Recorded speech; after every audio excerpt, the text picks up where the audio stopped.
Vous êtes plusieurs, vous êtes nombreux à avoir réclamé à nouveau une vidéo sur la preuve de fonds, la garantie de fonds pour les études. Alors, je t'ai fait précédemment des vidéos là-dessus. J'avoue que c'était la garantie de fonds, peu importe le programme d'immigration. Je me suis promis donc de te proposer plusieurs vidéos où je vais prendre la peine de m'intéresser à chaque pan du projet d'immigration. Aujourd'hui, c'est le tour de la preuve de fonds ou garantie financière pour étudier au Canada. Donc, dans la suite, je vais te parler de ce que c'est que la garantie de fonds. Je vais revenir sur précisément pourquoi il faut une preuve financière, une preuve de fonds, une garantie financière ou un garant financier. Mais également, après, je vais glisser sur le cas particulier du Québec qui est beaucoup en vogue présentement compte tenu de ce que plusieurs filières sont éligibles à une réduction des frais de scolarité. On va voir et vérifier ensemble tout au long de la vidéo qu'est-ce qu'est-ce que ça fait comme différence. Est-ce qu'il y a vraiment une différence? Comment est-ce qu'il faut s'y prendre pour rester prudent? Quelle est la position officielle du gouvernement maintenant que les élections provinciales sont passées? On va regarder tout ça. Mais surtout, on va te filer des tuyaux pour faire ce montage de garantie financière si tu montes ton dossier par toi-même. Mais si tu veux aussi un accompagnement, on va pouvoir t'accompagner avec beaucoup de plaisir pour que tu évites ou alors que tu minimises des erreurs en sorte que les visas sont lamentablement refusés. Alors, on va terminer la vidéo avec un mot-clé ou alors une astuce clé sans laquelle rien n'est possible dans l'obtention de ton visa étudiant ou si tu veux de ton permis d'études. Donc reste jusqu'à la fin pour profiter de bout en bout de tous les éléments que nous allons développer avec toi dans le cadre de cette vidéo. Bonjour, bienvenue sur Afrique Éducation. Mon nom est Valérie Jules Camdem, j'enseigne au secondaire au Québec. Je suis par ailleurs spécialiste des questions d'adaptation sociale et de la réussite scolaire de masse. Donc ici, nous accompagnons les jeunes et les parents africains dans leurs projets d'immigration et même d'intégration au Canada. Si tu es nouvellement arrivé sur cet espace, sois la bienvenue, active la cloche de notification, mais avant, abonne-toi. Ainsi, tu ne vas rien rater de nos prochaines parutions hebdomadaires. Alors, commençons par dire que la preuve de fonds ou la garantie financière vise un objectif principal. Ça vise l'idée selon laquelle le Canada, le gouvernement du Canada, autant fédéral que provincial, ne veut pas recevoir sur son sol quelqu'un qui va être dans la mendicité, quelqu'un qui va être dans la difficulté financière. Ils veulent s'assurer, parce qu'ils veulent anticiper sur le poids éventuel financier que ça peut constituer pour eux, mais davantage, ils veulent s'assurer que toi, en tant qu'être humain tout court, tu restes dans ta dignité en tout temps, tu restes capable de résoudre et de faire face à tes engagements financiers. Alors, c'est pour ça que la preuve de fonds pour le cas particulier des études, qui est, on va dire, la preuve de fonds la plus difficile, la plus redoutable de toutes les preuves de fonds qu'on fournit dans les différents programmes d'immigration, eh bien, cette preuve de fonds-là suppose deux choses essentielles. Ça suppose faire la démonstration que tu pourras payer ta scolarité pendant les 12 premiers mois, c'est-à-dire pendant la première année d'études. Ça consiste dans un deuxième volet de montrer que tu pourras être capable de subvenir à tes besoins, ce qu'on appelle les frais de subsistance, tes besoins en matière de ravitaillement sur le plan du matériel scolaire, en matière de nutrition, en matière de logement, en matière de vêtements, etc. On veut donc établir ça. Alors pour le faire, chaque province, selon le coût de la vie dans la province, a établi et a harmonisé donc des montants de frais de subsistance. Ça varie entre 11 000 et 15 000 dollars selon la province. Donc, à part donc les frais de subsistance, il y a les frais de scolarité qui aussi, lorsqu'on est au niveau universitaire, va être autour de 12 000 dollars environ. Ça, c'est valable pour la plupart des universités au Canada.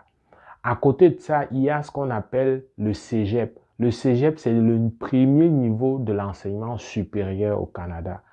le cégep qui s'appelle autrement dans les provinces anglophones, mais ça suppose un collège pour parler trivialement.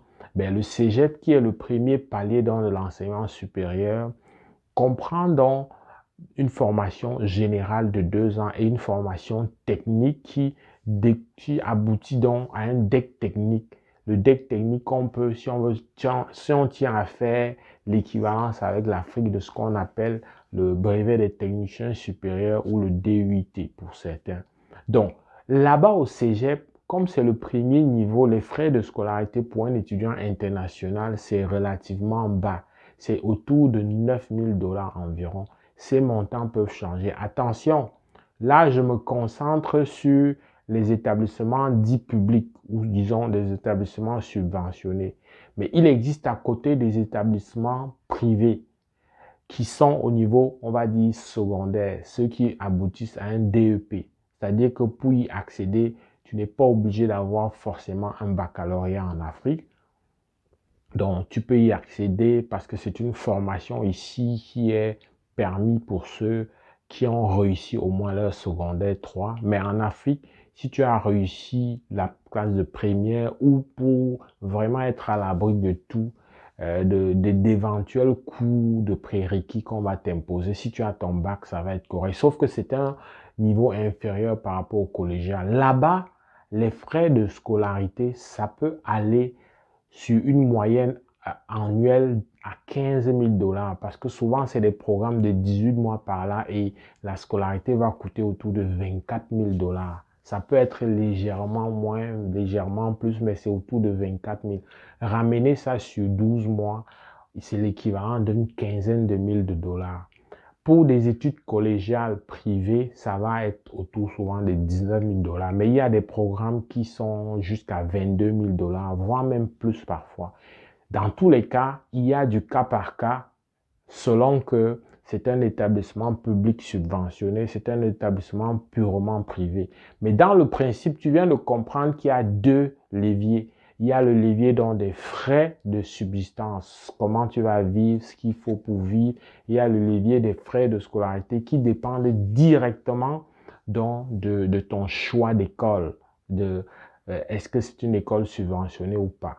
Mais si on veut donc se résumer pour faire simple et ne pas te perdre, ça veut dire en moyenne que pour le cas des établissements publics ou alors les établissements subventionnés, la preuve de fonds va être autour d'une trentaine de milliers de dollars, 30 000 $ environ. Si tu as eu ton inscription dans un établissement collégial privé, mais ça va être légèrement un peu plus. C'est-à-dire, ça peut aller chercher dans les 32 voire 34 000 $. Donc voilà, quand on dit preuve de fonds, là, c'est prouver qu'il y a quelque part la capacité de produire cet argent sur 12 mois. Alors, je te dis tout de suite, pour enlever les préjugés qu'on a, il ne s'agit pas, et ça c'est le modèle européen, de démontrer dès le début que tu peux réunir cet argent. Ok, si tu peux réunir cet argent déposé dans un compte au Canada, c'est une possibilité. Mais on va s'entendre pour dire que ce n'est pas réaliste. C'est pour ça qu'il s'agit de faire, et j'insiste dessus, la preuve que ton garant financier ou tes garants financiers vont disposer et vont être capables de dégager l'équivalent sur une année d'environ 30 000 $. Il y a une nuance.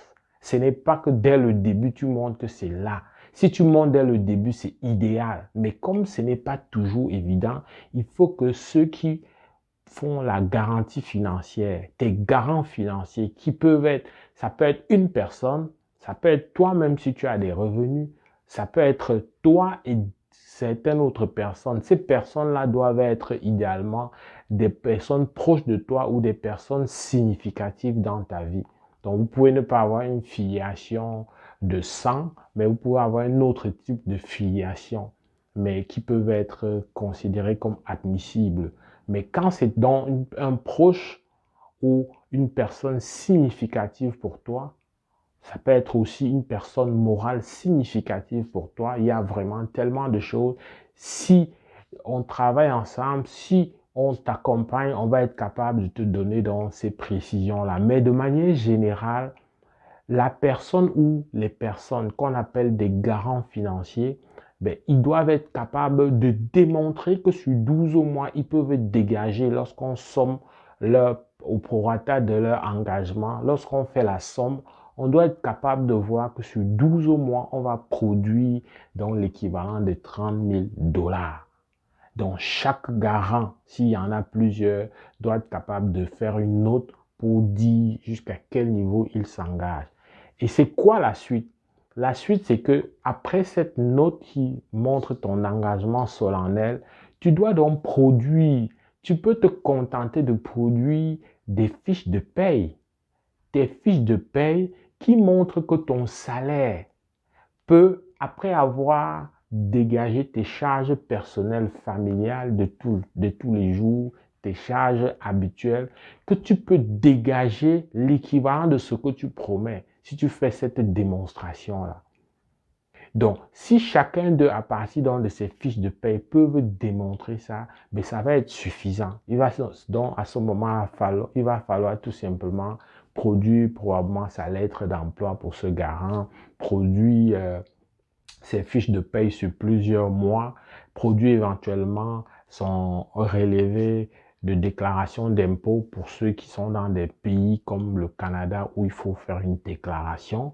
Mais si ce n'est pas le cas, c'est pas grave parce que le Canada, les agents d'immigration sont au courant, sont au fait de ceux des pays qui n'ont pas le même système fiscal où chaque citoyen déclare. Donc, à la fin, tu peux voir que la preuve de fonds peut se faire en montrant déjà qu'on a cet argent d'un coup. Et si tu veux montrer qu'il y a cet argent disponible dans un compte, je te suggère fortement de ne pas montrer que tu as exactement cette somme-là.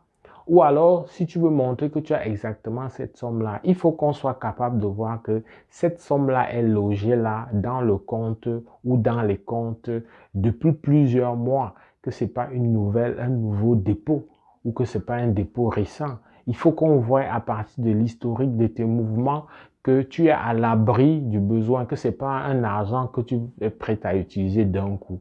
Donc, il s'agit de ça. Il ne s'agit pas forcément d'aller trouver, parce que 30 000 dollars, c'est dans les 15 millions environ. Il ne s'agit pas d'aller chercher 15 millions et venir mettre quelque part pour dire ça. C'est une possibilité pour ressembler au modèle européen. Mais il s'agit surtout de prouver ça. C'est-à-dire, moi, par exemple, je ne vais pas communiquer mon salaire en tant qu'enseignant ici. Moi, par exemple, il va falloir, à partir seulement de ma fiche de paye et du fait que j'ai un contrat de travail, une lettre d'emploi très claire, on peut s'appuyer dessus pour dire que non, lui, il peut prendre en charge tel étudiant sur les 12 prochains mois parce que ses revenus et ce qu'il a, il n'a pas de dette et ses revenus sont tels que chaque fois, il pourra dégager, je ne sais pas, peut-être 1000 ou 3000 dollars tous les mois pour cet étudiant sans problème. Donc voilà plusieurs modèles pour faire la preuve de fonds. Maintenant, pour le cas particulier du Québec et le cas particulier, voilà des programmes qui vont bénéficier donc de l'allègement des frais de scolarité, qui vont être finalement pratiquement 0 $ au niveau du cégep et environ 3 000 dollars au niveau de l'université. Parce que dans le fond, le principe, c'est le rabattement de 9 000 dollars. Je tiens à te préciser que pour l'instant, le gouvernement n'a pas donné de manière officielle les modalités de mise en application de cet argent. Mais le principe est clair et ça ne va pas changer. Comment ça va s'appliquer? Est-ce que ça va s'appliquer en collaborant avec le fédéral? Est-ce que ça sera juste une affaire de haut niveau du Québec où tu te débrouilles d'abord de faire la preuve de fond. Après, quand tu viens au Québec, eh bien, on va te reconnaître cet allègement, cette exemption des droits. Ce n'est pas encore assez clair, mais tout porte à croire dans l'esprit du gouvernement du Québec, à moins que ça change. Dans l'esprit, c'est que très clairement, on veut ouvrir la voie, on veut donner la possibilité à ceux qui ne peuvent pas atteindre ce montant de scolarité d'aspirer à venir au Canada. J'espère que ça a été clair. Et l'élément fondamental qui va te guider pendant ton montage de preuve de fonds, ton montage de la garantie financière, l'élément fondamental et clé, c'est un seul mot, la cohérence. Peu importe comment tu vas t'y prendre, il faut que tu sois cohérent parce que le défaut de cohérence peut aller même jusqu'à ce qu'on te blacklist. Il faut faire attention. Il ne faut pas prendre des risques inutiles. Donc, il ne faut pas prendre ça à la légère. Il faut que toutes tes déclarations, tous les éléments que tu mettes ensemble, il y ait une certaine cohérence depuis le départ jusqu'au moment où tu vas arriver à l'aéroport, au point d'entrée au Canada. Parce que oui, si tu ne démontres pas, même si tu as déjà voyagé, si au niveau donc, de l'aéroport, au point d'immigration, à l'aéroport, tu ne peux pas démontrer, tu ne peux pas dire clairement, répondre clairement à des questions subtiles qui sont prévues pour toi. Ça se peut que tu retournes avec le prochain vol et que tu n'entres pas tout simplement. J'espère que cette vidéo t'a aidé. Si c'est le cas, like. N'hésite pas de nous faire encore d'autres suggestions de vidéos. Au plaisir de te retrouver dans le cadre d'autres vidéos sur les preuves de fonds, cette fois-là concernant le visa travailleur, concernant le visa visiteur, etc. Porte-toi bien. Boula!